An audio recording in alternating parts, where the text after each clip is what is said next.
The Estates General brandish the threat of rebellion. There is plotting afoot. They are stirring up the populace. Worse, they are making pacts. A number of representatives of the nobility and the clergy have taken up the cause of the Third Estate. As for my army, there is not a man among them I can trust. That is why I have made new arrangements for you. From now on, the Swiss Guard will no longer be protecting you. Then who will, my love? Take a look for yourself. Be assured you are in sturdier hands. Whatever do you mean? Isn't that Claudia? Monsieur Vaucanson's dancing doll? Appearances can be deceiving, mesdames. The Count has made extraordinary improvements to this automat.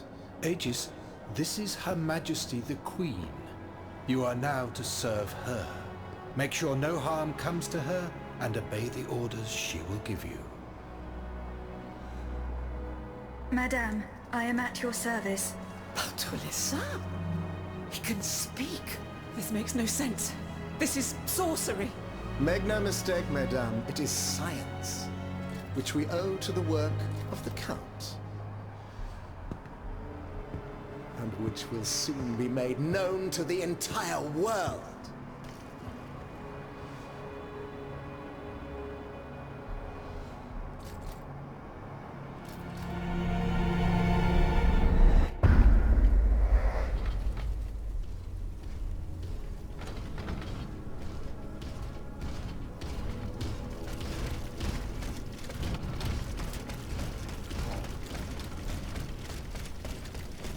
The marble courtyard is this way.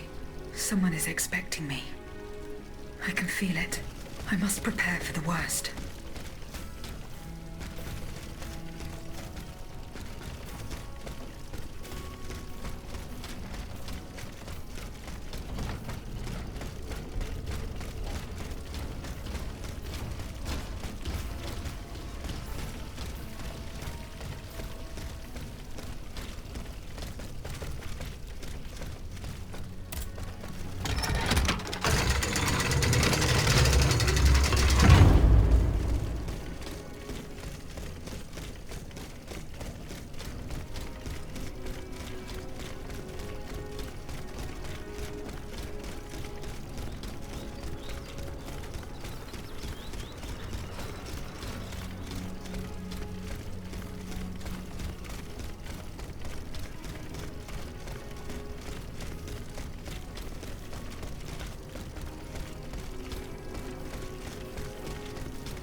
See how the Aegis turns against its master.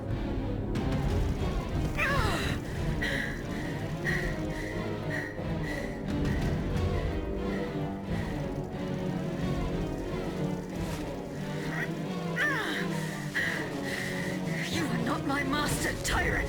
You never were! I am quite happy to concede this point, but what about the Count?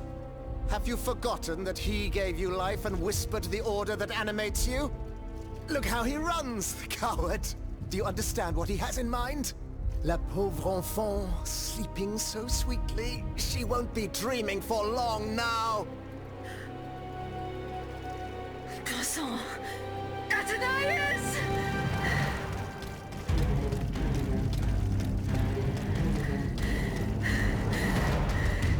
Don't move! The time has come to set you free, Aegis.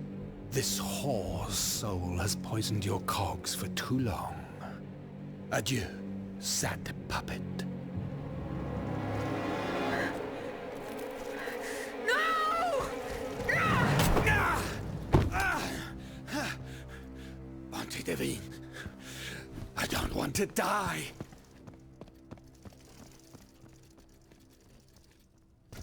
Athenais. The sun is rising, and you have slept for far too long. The beauty of this world longs for you, just as you long for its light, for you are like the flowers that open in the morning. I know you, mon ami. We loved each other. Vous en souvient-il? You gave me your heart. So please, let me give you mine today. Vivez heureuse, Athenais. For it is happily that I leave this world.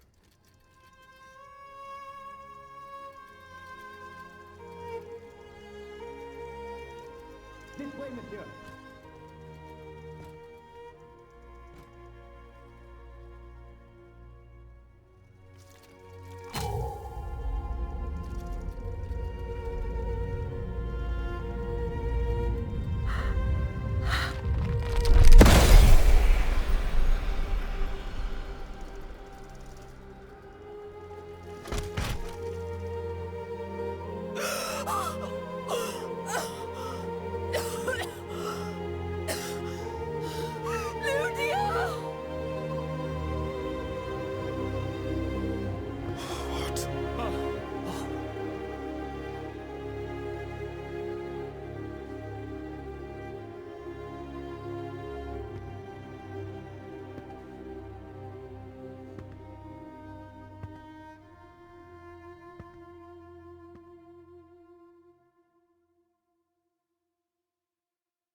Monsieur, we have the king.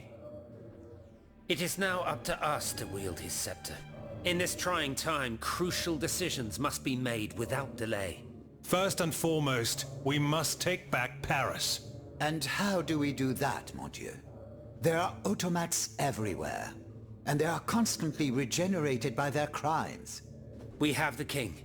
Cagliostro has fled, but he is leaving a trail of blood. I doubt he will survive his injuries. As a result, the automats are left to their own devices, with no one to give them orders and no reinforcements. And since I'm sure the Parisians will no longer venture out into the streets, the machines will soon have no more souls to harvest.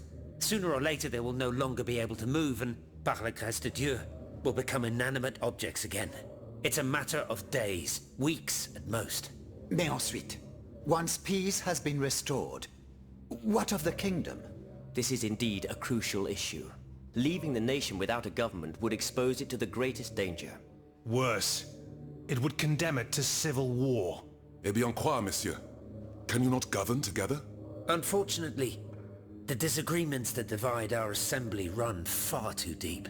That which we can agree is that we have been given a chance to choose the person who shall succeed the tyrant. I believe I am the person who is best suited to exercise power.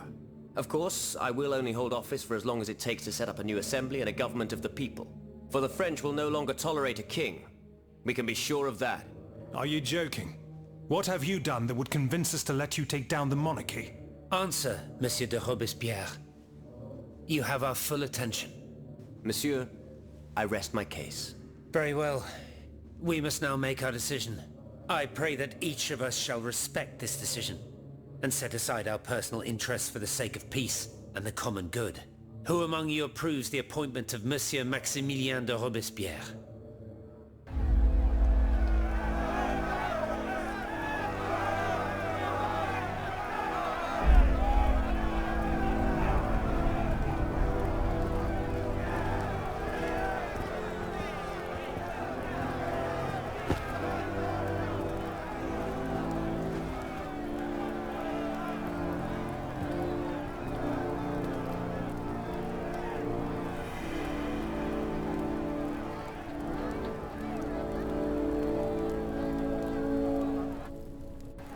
The National Convention welcomes Citoyen Robespierre, Consul of the Republic.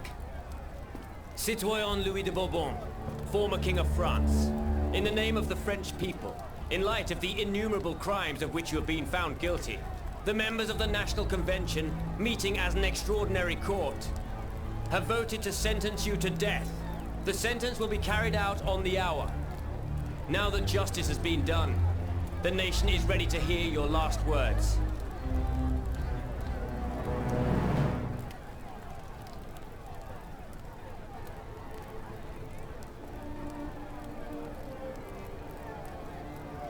My loyal subject, since you must lead a lamb to the altar, since you must offer a sacrifice to this new France that you intend to found, I will be that sacrifice. How dreadful this world is, where beauty is doomed to fade and flesh decays. I found no consolation in this world. I vainly thought I was giving our souls the gift of immortality beyond our mortal bodies. The Grim Reaper was my sworn enemy. Influenced by the most awful of men, I believed that the genius of machinery could overcome death itself. Alas, I have lost this fight, and am branded with the mark of murderer. Life, even more than the crown, was heavy for me to bear. I have suffered too long under the thumb of nature, which I despised. As a child, I saw my older brother die. I lost my father in the prime of his life, and then my mother, who was even younger. My beloved daughter did not live a year. As for my son, the first of my heirs, I unknowingly gave him to drink from a poisoned cup. I mourn the death of these poor souls daily. My death will not unite us, of this I am certain. For I, in my misery, have lost the support of my faith. So, executioner, lay me down on this board, Vatu. I will sleep now. Sleep at last, and not to dream.